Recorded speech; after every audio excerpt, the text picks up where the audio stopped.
Welcome back to my YouTube channel, The Modern Dodo. So last week I took a little bit of a different path in terms of my YouTube video.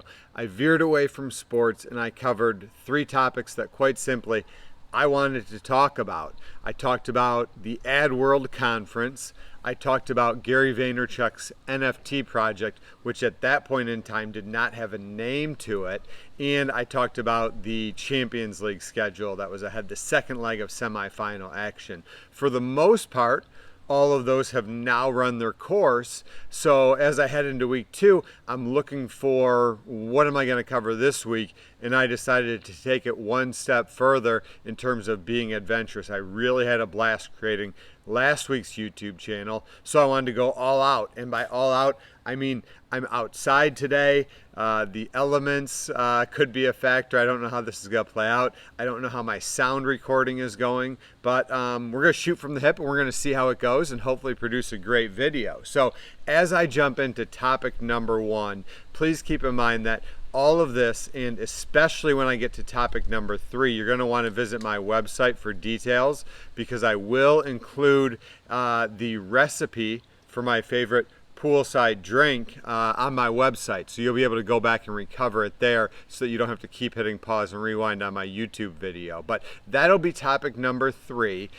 Topic number 1, before I jump into it, as a reminder, at the end of the day on Sunday, as I head into the new week ahead, sometimes Monday morning, I basically repost this video in written form on my website, www.themoderndodo.com. Again, that's www.themoderndodo.com. So check me out there as well. Without further ado, my first topic is a recap of Ad World 2021.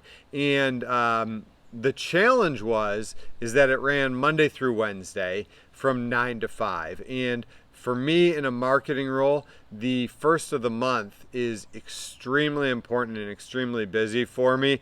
I thought, I didn't really think, but I was somewhat optimistic that I could multitask better than I did. But quite frankly, the depth of the content from the Ad World from the Ad World Conference was a little bit too much for me to focus on two things at once. So I did not get to pay as close attention to Ad World as I wanted. At a $200 price tag, that was a pretty hefty investment. I'm not disappointed, and I would still recommend Ad World because I get 4 weeks of on-demand content. I already went back and reviewed some of the content yesterday, so I'm very, very confident that I'm going to get my money's worth. And one of the sessions that I went back and reviewed yesterday was one that I was excited about, and I talked about in last week's YouTube video. It was exploring the TikTok algorithm. So depending on how deep you've looked into these sort of things, it's a little bit of common sense, but to some degree, I think we all know that Google is running an algorithm in terms of what web pages they're recommending, right? So, for example, if I Google how to make an amazing poolside drink, Google has a vested interest in making sure that I end up producing a fantastic drink and enjoy it, because then I'm more likely to go back to Google for future needs. And when people are using Google regularly, they can get more money for their advertisements, their paid search, their display ad retargeting campaigns, all of that. So it sort of goes round and round in terms of the circle, but Google has a very, very, very vested interest in making sure you're getting the best websites when you do a search. So not only do they look at things like keyword relevancy, but they also look at some deeper things like how recently has a website updated their content. Google is going to lose users if people go to Google and they end up, let's say, Googling center fielder for the Oakland Athletics, and Google tells them that it's Ricky Henderson. I don't know if that's a good example, but you get my point. So recency of your content updates, links to other pages. They want you to be able to go to a website and explore other topics based upon links that are included in the page that you go to off of Google, and they're able to track that in addition to the duration that you spend on a page, right? If, let's just say, I have a page that says how to make an amazing poolside drink, and my neighbor has the exact same page. Somebody goes to my page and spends 2 seconds on my page and then spends 10 minutes on my neighbor's page. Google is going to assume, based upon the time spent there, that the second website, my neighbor's, was much more relevant and provided an answer, and they're going to serve up my neighbor's page ahead of mine in the future, because again, they want to create an amazing user experience. They create such an amazing user experience that they are the #1 search engine in the world, and it's not even close. Another thing that I learned at AdWorld is the #2 search engine in the world, which is actually #1 in some countries, but #2 in the world is YouTube, as in YouTube videos. That's the #2 search engine in the world. So as we move on, it of course translates into TikTok, right? Because TikTok wants to get you on their app and spending a lot of time there so that they can then sell advertisements. So how does TikTok do it? This is what I want to learn because I've heard such great things about the TikTok algorithm. One, they serve up content that targets your interest, right? So the more time that I spend watching videos on people making great poolside drinks, the more of those videos they are going to serve up to me. They're not going to serve up how to make a drink to keep me warm in a blizzard because it's not going to be relevant for me, and I'm going to stop using TikTok, for example.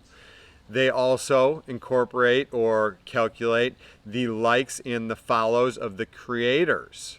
So people that are getting more likes and more followers, in theory, are more popular, creating better content, and TikTok wants to serve up the very best content to its users. Similar to what we discussed with Google, the duration of the views and the completion percentage of the videos. That's why if you do spend time on TikTok, you'll see a lot of people that will say at the beginning of their video, "You won't believe what happens at the end."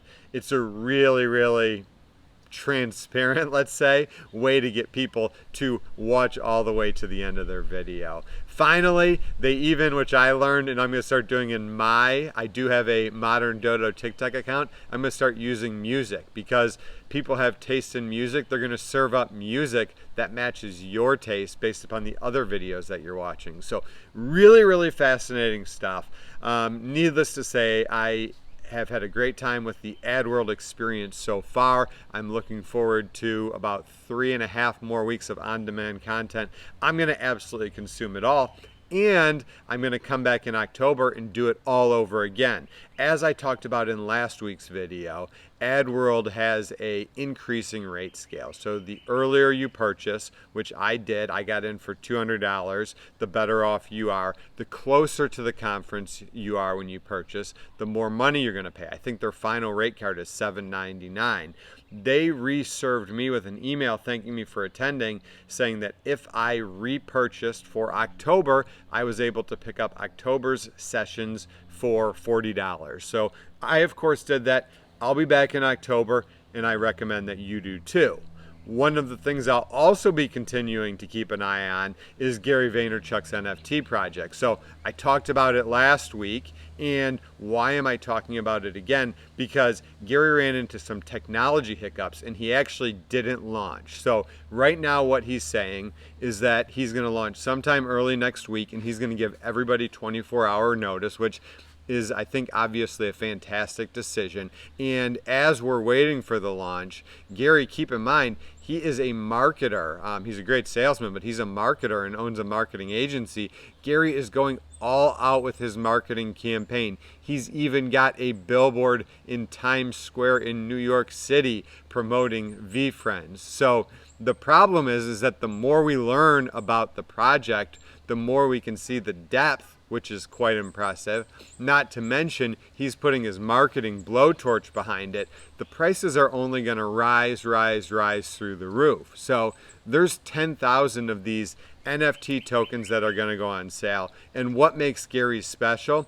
We found out that a portion of them provide one-on-one time with him, whether it's simply playing basketball or ping pong, to a mentorship opportunity or a regularly scheduled think tank with him and other people that own the same token. So there's a lot of experiential tokens. There's gifting tokens. I think they're called Gift Goat, where 6 times a year you're going to get a random gift from Gary and his team that shows up at your house. I'm going to talk about the implications of that very shortly, because all 10,000 tokens, regardless of how they're classified or what their rarity are, include or are a 3-year ticket to a conference that Gary is organizing called VCon. And he has basically gathered up all of his experiences with different tech marketing conferences throughout the years. And he says he's going to make the most epic conference of all time. And this is where things get really, really interesting, because when Gary was on CNBC, some of the CNBC hosts were saying, well, how are people going to purchase a ticket to a conference not knowing who the talent is? One, Gary has built up a community where he has given his expertise to people, so there's a certain amount of trust. And then what I think the hosts of CNBC were overlooking is that once Gary has the NFT tokens in people's hands, they are resellable. And every time they are resold, Gary and his team get 10%. So let's go through the numbers real quick, right? So let's say that Gary and his team sell out all these tokens, which they will. They're going to start at 3 ETH. If he were to sell them at that price, that would be about $12,000. He is only accepting crypto with the original on sale. So that would be $12,000 per token. Let's just say that across all of his tokens, so you've got Accountable Anteater, you've got Passionate Parrot, Zealous Zombie, you've got the Hangout tokens, I forget what those are called, you've got the Gift Goat, all of these different tokens, right? They all end up selling out, and on average, he lands not at $12,000 per token, but $6,000 per token. One, that means his original on-sale revenues would be $60 million. Now, whenever he delivers an amazing gift and it hits social media, because that's where his people live, and that's where the token holders are going to be, they're going to be his people who are fans and posting it on social media. Every time he delivers a gift, every time he hangs out with somebody and ends up posting it through all of his social media channels, having an amazing time, every time he books a new talent for VCon, there's going to be some sort of percentage of these NFT tokens that basically rotate through or resell. So to use a sort of an off-the-cuff example, let's just say that Gary has $60 million worth of tokens that are in circulation, and he announces that he has booked Taylor Swift to perform at VCon. I don't know what Taylor Swift is going to cost him. I would assume there's some sort of relationship there along the way they've met each other, but let's just say it cost him $2 million to book Taylor Swift at VCon. To me, that seems extremely high. All that would have to happen is 1/3 of those tokens would have to be resold. And to me, that's not completely unreasonable based upon the amount of publicity and the fact that prices are going to go up because there's not going to be a ton of these on the market. It's going to be supply and demand. All he would have to do is churn through a 33% resale rate to make his $2 million back just at that 10% royalty for reselling. So to me, it's absolutely amazing what Gary's done in terms of holding back exactly the details of the incentives because he can always control them and pull the right trigger at the right time. He can invest in the right gift that's going to cause turnover, or he can see that a less expensive gift will cause sufficient turnover to cover the cost of each gift. So I think it's absolutely brilliant. I can't wait to see what happens when it does launch early next week. I have a feeling that they're going to sell out really quickly, but we'll see. Stay tuned. I'm sure that I'll be talking about it on my social media channels. I usually post about one per day: Twitter, TikTok, Instagram, and Facebook. So check me out there if you can't wait till next Sunday, or simply follow Gary Vaynerchuk. Follow VFriends. They're doing a lot on both Instagram, Twitter, as well as there's a Discord channel if you're into that covers everything that you need to know. So let's move on to topic number 3. Enough with the deep thought marketing and analytics. Enough with the technology talk around non-fungible tokens. Let's move on to what I'm going to be doing to let my brain decompress from thinking about all that. So poolside drinks, right? Best feature of my house is the pool that's behind me. I spend a lot of time here on the weekends, and I've got 3 go-to drinks. 2 of them are really easy to make.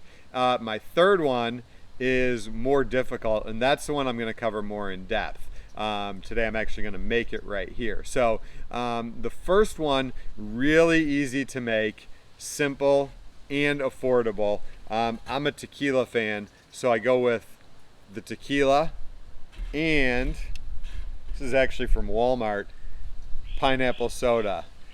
Really simple mixture. Throw a shot or 2 of tequila in the cup, fill it up with pineapple soda and ice. It will be refreshing and delicious. If I want to take it one step further, I am a margarita person, but again, pulling out the blender and all that, just not worth it on most days. So I've got my, I guess, margarita light, I would call it. It's a product that was developed, or it's a drink, I should say, that was developed in West Texas, and they call it ranch water. It has a foundation of Topo Chico, which is just a seltzer water, right? Really simple seltzer water. So I mix in the Topo Chico, I mix in the tequila, right? Sort of a Texas tequila with the Topo Chico. And then a lot of people will put limes in it. I am, not keeping fresh limes on stack ready for the weekend. So I just hit it with a splash of lime juice. There it is. Where's the lime? The lime is there. So a splash of lime juice. It's like a light, and Topo Chico doesn't have any calories. So it is a low calorie margarita. Absolutely delicious for the weekends, and I would say you can drink a lot of them because they're light, but you don't want to do that. They don't let the light taste fool you. So moving on to my favorite drink. So my favorite drink is a Mai Tai, and specifically what I do is I make the recipe from the Royal Hawaiian Hotel in Honolulu. So it's got some steps to it. So let's jump right in, and I'm knocking over my shot glass here. I haven't been drinking already, but I will be soon because I'm going to make this one up. So obviously you got the Tervis tumbler to keep it nice and cool throughout the day. Throw your ice inside. Start out, first ingredient, an ounce of dark rum. I go to the Myers dark rum. Let's pour that in. I'm actually, because this is a big drink, it'll take me a second. So I'm going to 1.5 recipe. Dark rum is in. Ingredient number 2. It's a Mai Tai, right? So of course, more rum. Light rum this time. Captain Morgan. Trying to keep this video going. I am pouring probably a little bit too fast and recklessly. Ingredient number 3. And I actually had to look at how to pronounce this, but it's orange Curacao. So orange Curacao, also 1 ounce. For me, again, a slightly bigger recipe, so I'm going to go a little bit, 1.5 ounces. And because I'm pouring heavily, I'm pouring a little bit strong, so wish me luck here. It does get a 1/2 ounce of lime juice. So digging into the lime juice here. Now, the recipe calls for 2 ounces of orange juice. You can do the math. We just hit it with 2 ounces of rum, the orange Curacao, so it's going to be pretty strong. Usually I wait till the orange juice on the end and finish it off. So I'm going to complete the rest of the recipe. A dash of sugar. I go straight to the simple syrup, available at any liquor store if you're wondering where that comes from. So we've got a dash of that there. A dash of orgeat syrup. Orgeat syrup, I don't know if I pronounced that right. You can see it on there, is actually just almond syrup. So we'll hit it with a dash of that. It's in. And then top it off with the orange juice. So again, because I waited until the end for the orange juice, it ended up being, I don't know, 4 or 5 ounces of the orange juice. But for me, that is absolutely perfect. If you want to make it exactly like the Royal Hawaiian, feel free to stick to the recipe. And again, as a reminder, these drinks in this recipe will be on my website later today, or at the very least, first thing Monday morning, www.themoderndodo.com. So I've got my drink in hand. I'm ready to enjoy a fantastic Mother's Day Sunday. Unfortunately, my mom lives all the way up in Michigan. I got a chance to see her about a month ago. Don't worry, I mailed her some delicious chocolate-covered strawberries, so Mother's Day is covered. I've already talked to her today, but again, I'll use this as an opportunity. We'll see if she watches this, because it's a 22-minute video. Does my own mom watch to the end? Happy Mother's Day, Mom. I love you. Whatever you choose to put your attention towards next week, whether it's something that relates to work, like me with AdWorld, whether it's something that just fascinates you, like the Gary V Friends Project, and whatever you choose to drink before the week starts all over again. Have a fantastic Sunday and an even better week ahead.